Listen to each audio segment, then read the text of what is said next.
ये संजीव भाई, दिनेश जी अभी बात कर रहे थे, वो प्रियंका गांधी भी बहुत अच्छा बोल रही, और उन्होंने पूरा ये इंटेलेक्चुअल लोगों से तकलीफ है ये बात बताई। मैं भी कई बार कहता रहता हूँ कि जो इनको इंटेलेक्चुअल लोग हैं वो उनको नाम दे देते हैं अर्बन नक्सल, क्योंकि उनसे उनकी कभी जमती नहीं है, उनको बड़ा इंफीरियरिटी कॉम्प्लेक्स हो जाता है।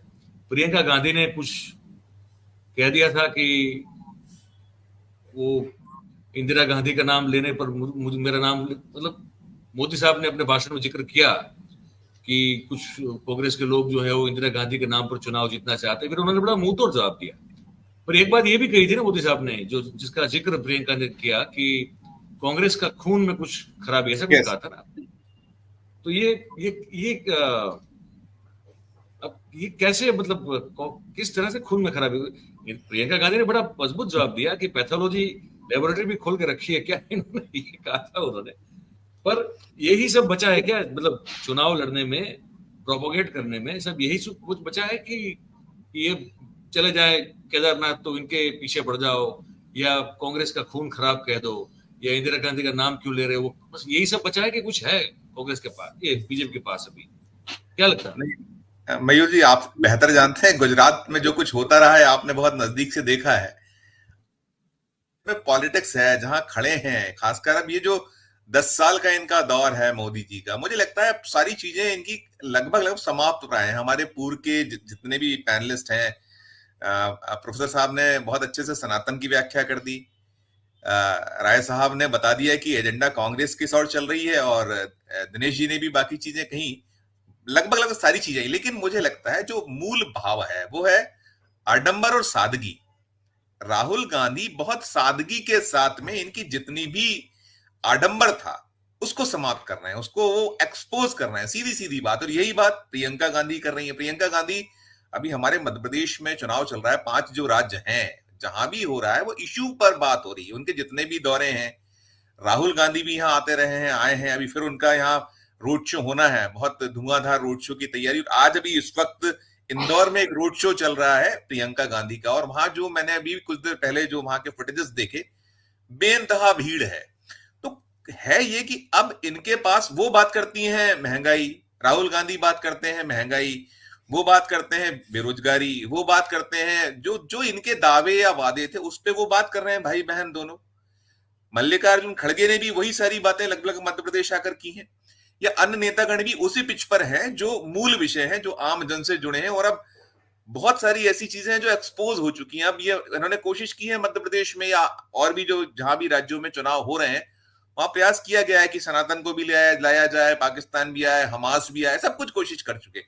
लेकिन हम ये पा रहे हैं मध्य प्रदेश में, हम लगातार रिपोर्ट कर रहे हैं हमारे 4 PM के दर्शकों को, कि यहाँ कोई भी लीडर अभी तक, और भी अन्य राज्यों से भी कांग्रेस के नेताओं ने इनकी पिच पर आने की कोई दिलचस्पी नहीं दिखाई। वो मान रहे हैं, जान रहे हैं कि अब देश जान चुका है। इनकी जितनी भी जो इशू ऐसे थे जो जो बेसलेस इशू कह सकते हैं, ठीक है भाई, देखिए मंदिर, ये यहाँ प्रियंका गांधी ने मध्य प्रदेश में कहा कि भाई मंदिर बनाना, तो यदि कांग्रेस सत्ता में होती तो वो भी मंदिर बनाती, उसकी संवैधानिक कोर्ट का ऑर्डर था, उसका आदेश था।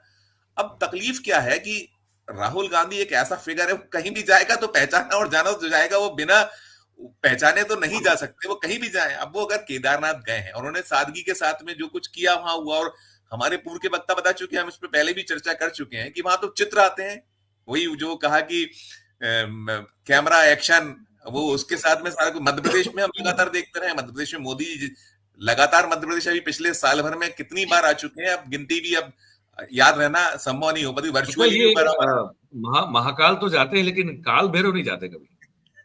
बिल्कुल बिल्कुल बिल्कुल। तो वहां यहाँ जो देखा जा रहा है, जो सब चीजें सामने आ रही हैं, अब इन चीजों पर ये इनके जोर नहीं चल पा रहे, तो अब केवल किस तरीके से हम, 7 दिन बचे हैं मध्य प्रदेश के चुनाव में, इसके बाद राजस्थान में भी कुछ ही दिन है वोटिंग में शेष है, थोड़ा सा वक्त है। तो छत्तीसगढ़ में 20 सीटों पे हो चुका है, वहां से रिपोर्ट्स आ रही है, जो जितने भी ओपिनियन पोल आए हैं या सर्वे आए उसमें दिख रहा है कि 4-1 हो सकता है।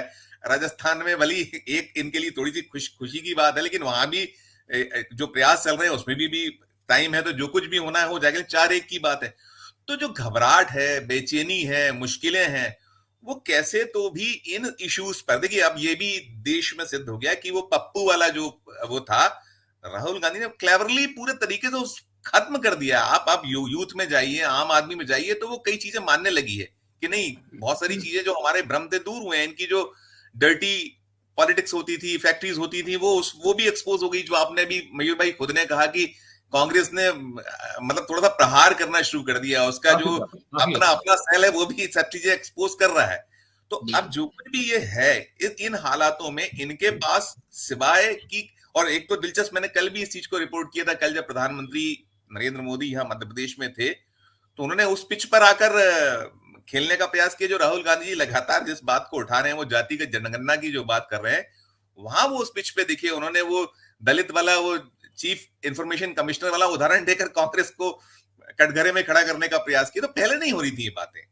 हमें ये लग रहा है, मैं ये मान रहा हूं कि ये दोनों भाई बहन और पूरी की पूरी कांग्रेस वो अपने एजेंडा पर सेट है, अपने जो मूल विषय है उनको लेकर चल रही। तो शायद अब खलबली, तकलीफ, दिक्कत बीजेपी को या उसको यही है कि कैसे तो भी जो चुनाव में एक इश्यू को लेकर वो बैठ जाया करते हैं। नरेंद्र मोदी तो बार बार सिर्फ मैं और मैं की बात करते हैं। जो कुछ है ये अभी 2014 के बाद हिंदुस्तान है, इसके पहले हिंदुस्तान नहीं था। मध्य प्रदेश यदि कुछ है तो वो 2003 के बाद है, इसके पहले मध्य प्रदेश कुछ नहीं था। हर राज्य में, हर उसमें, और वो उनके जो रिश्ते नाते तमाम चीजें उठाते हैं। तो जो फेल्यूअर्स हैं वो अब सवाल पूछ रहे हैं, यूथ पूछ रहा है, बुजुर्ग पूछ रहे हैं। तो इन सब के बीच अब कुछ नहीं बचा है। तो अब ये बचा है कि आप सिर्फ आलोचना करें, या जो आपका प्रतिद्वंदी है उस प्रतिद्वंदी को केवल कैसे हम और कंट्रोवर्सी क्रिएट कर सकें, खड़ा कर सकें, वो प्रयास हो रहा है। मुझे लगता है कि अब शायद सफलता मिलती संभव होगी नहीं। 2024 जो है दोहराने वाला है, वो बहुत सारी मुश्किलें लेकर आने वाला है। देखिए हमारे मध्य प्रदेश तो लगातार आवाजें कुछ कुछ उठ रही है। यहाँ से गया है, पूछा गया, यहाँ के मध्य प्रदेश के मुख्यमंत्री को पहले साइडलाइन किया गया था जब उन्होंने पूछ लिया कि मोदी को देश का प्रधानमंत्री होना चाहिए कि नहीं होना चाहिए। फिर उन्होंने पूछ लिया कि क्या जो हमारा साथ देगा हम उसका साथ देंगे, सब कर दिया।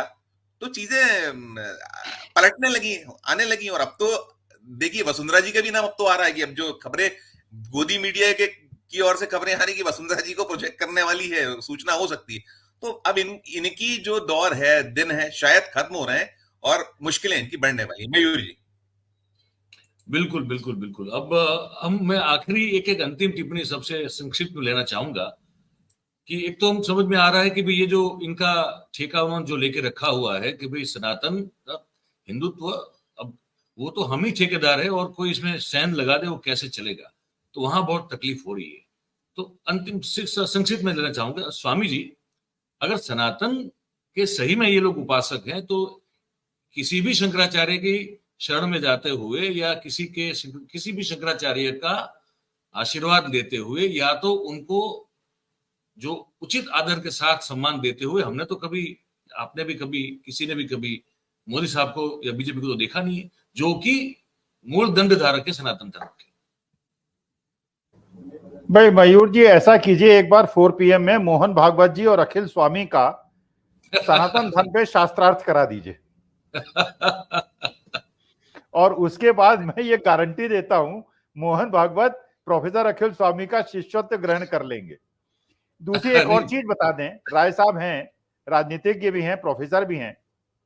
जो ये राम मंदिर बनेगा, इसके अंदर जो पुजारी होंगे और इसके जो पीठाधीश्वर होंगे, क्या उसमें दलित भी होंगे? क्या उसमें बैकवर्ड भी होंगे? क्या उसमें मुसाहर भी होंगे? क्या उसमें जाटव भी होंगे या केवल ब्राह्मण होंगे? क्या वहां ब्राह्मणों के लिए रिजर्वेशन होगा? आरएसएस प्रमुख की पोस्ट क्या केवल ब्राह्मणों के लिए? और चित्पावन ब्राह्मण, उत्तर प्रदेश बिहार के ब्राह्मणों आरएसएस प्रमुख नहीं बन सकते, चित्पावन ब्राह्मण ही बनेंगे। क्या रिजर्वेशन गलत है? जो ये सारे भक्त व्हाट्सएप और फेसबुक में करते हैं कि रिजर्वेशन गलत है, रिजर्वेशन गलत है, तो मंदिरों के अंदर ब्राह्मणों का रिजर्वेशन क्यों है?